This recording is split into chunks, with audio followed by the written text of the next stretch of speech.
ke pengamat politik Pak Ilham dengan Bapak Agus Trihartono, ya. Realitas politik saat ini tadi sudah disampaikan oleh Pak Anas bahwa parpol ini harus menyajikan menu-menu yang enak, menu-menu yang lezat untuk masyarakat, begitu ya. Tapi realitas politik saat ini ada tokoh baik yang tidak didukung partai politiknya. Kemudian bagaimana mencari pemimpin yang bisa membawa daerah lebih baik, begitu. Ya, terima kasih. Pemimpin yang tidak didukung partai politik juga tidak ada masalah. Kenapa? Karena memang undang-undang membolehkan itu. Jadi persoalannya bukan masalah dukung partai politik atau tidak. Yang diinginkan kan dia electable atau tidak. Oleh karena itu, ketika seorang calon pemimpin misalnya tidak mendapatkan dukungan partai politik, that's okay. Dia bisa mencari melalui jalur independen. Nah, maka di sini akan ada dua pertarungan. Ada dua mitos sebetulnya Bapak Ibu sekalian. Satu adalah mitos mesin politik. Dan yang kedua adalah mitos voters yang independen atau pemilih yang independen. Kita akan melihat sebetulnya di era sekarang ini siapa yang paling signifikan, siapa yang paling mampu mendorong orang itu untuk memilih. Apakah mesin politik ataukah pemilih yang independen. Jadi bagi saya, ketika partai politik tidak memberikan ruang, maka jalur independen itu dimungkinkan oleh undang-undang. Dan itu oke. Tidak ada persoalan. Dan itu sebetulnya menjadi sebuah pilihan yang menarik juga karena publik akan memiliki pilihan-pilihan yang lebih luas. Ini bukan masalah baik atau buruk. Ini memang masalah realitas politik. Dan realitas politik kadang-kadang memang tidak sama seperti yang kita bayangkan sebelumnya. Bapak Ibu sekalian, masalah terbesar kita sekarang ini sebetulnya bukan apakah pemimpin itu harus cerdas atau harus electable sebetulnya. Kenapa? Hampir semua pemimpin itu saya kira ketika orang maju menjadi mencalonkan diri, itu dia sudah punya kapabilitas tertentu. Masalahnya sebetulnya apakah proses politik itu baik atau tidak? Kelihatannya memang kita tadi merujuk pada pendapatnya Pak Arief bahwa yang terpenting itu adalah pemilih yang berdaulat. Tetapi apa yang dikatakan Pak Anas? Menunya itu kan sudah dipilihkan oleh partai politik. Kita tidak bisa lagi. Kita harus menikmati menu yang ada di meja, yang orang lain yang memilihkan. Oleh karena itu, sebetulnya pemimpin yang baik itu harus lahir dari proses politik yang baik. Dari partai politik, penyelenggara pemilu, mass media harus support. Dan yang terakhir adalah pemilih yang cerdas.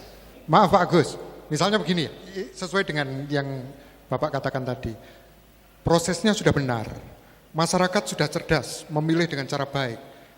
Calon itu memang calon yang pandai, tetapi dalam perjalanan kepemimpinannya itu, belum satu periode, sudah melendes. Ya.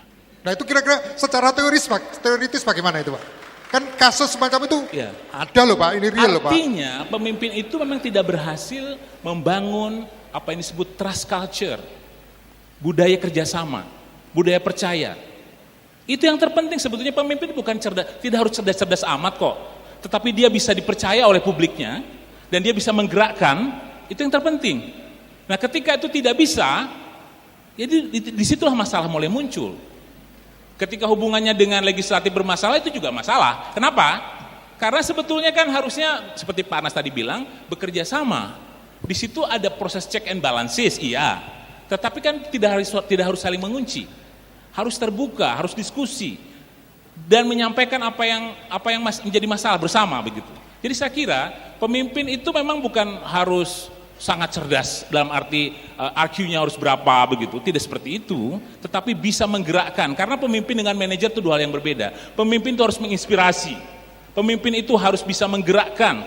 Kalau manajer itu kan membuat sesuatu itu selesai, tapi pemimpin tidak, lebih dari itu sebetulnya. Sip sekali ya. Luar biasa. Jadi jelas sekarang. Gitu. Harus memang sekali lagi intinya juga transparansi begitu ya, antara eksekutif dan juga legislatif Pak Ilham. Kita ke Pak Eko. Ya. Dalam hal ini media ini juga diuji integritasnya, begitu ya, independensi media pada momen pilkada ini diuji. Kemudian bagaimana media menyikapi hal ini, Pak Eko? Ya, terima kasih. Ada paling tidak ada 3 tugas utama media, terutama dalam proses pemilu atau pilkada. Yang pertama, menurut saya adalah media sebagai pilar informasi untuk mensosialisasikan tahapan-tahapan pemilu. Karena parameter dari kesuksesan sebuah pilkada, mohon dikoreksi Pak Arief kalau saya salah, adalah tingkat partisipasi publik. Ketika partisipasi publik tinggi, maka boleh dibilang sebuah proses politik itu sukses. Tapi kalau rendah, ya berarti tidak ada partisipasi publik, tidak ada yang mencoblos. Nah, fungsi media dalam hal ini adalah itu tadi, memberikan sosialisasi mulai tahapan-tahapan awal sampai pencoblosan, bahkan pasca pencoblosan. Yang kedua, media berfungsi sebagai sarana untuk sosialisasikan para kandidat, karena publik juga harus tahu kandidat seperti apa yang akan dipilih. Oke, luar biasa. Ya, Luar biasa Mas. untuk Pak Eko ya.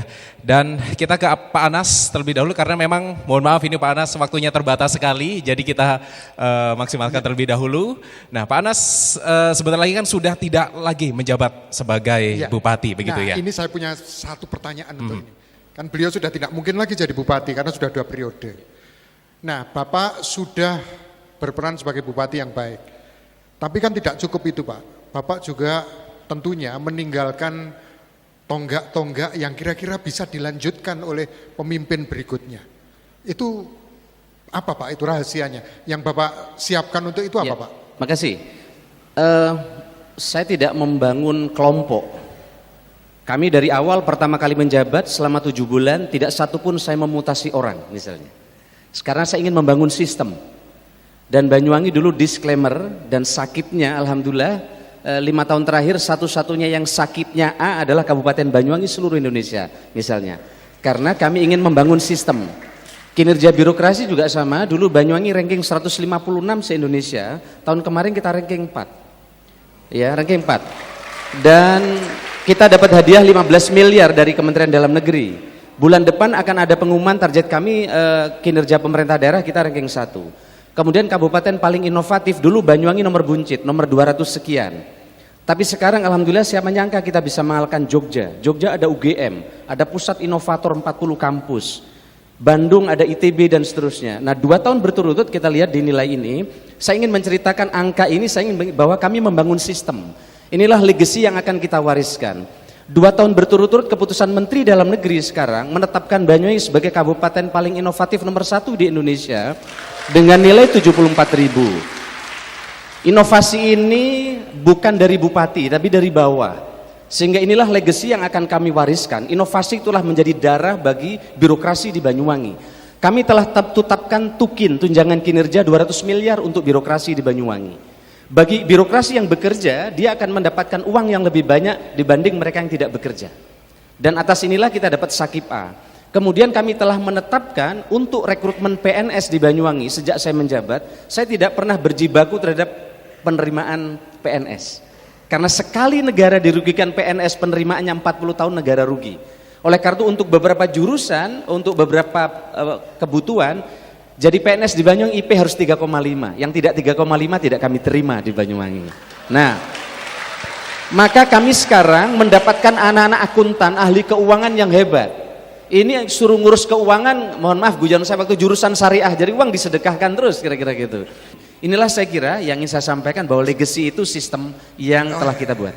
Iya. Baik, ini luar biasa. Sistemnya jalan. Bupati setelah Pak Anas nanti enak tidur-tidur aja sistemnya sudah jalan Pak. Tapi Pak Ilham semoga bupati berikutnya tidak gengsi untuk meneruskan program dari Pak Mudah-mudahan Anas begitu, begitu ya. ya. Boleh tepuk tangan yang meriah untuk Pak Anas.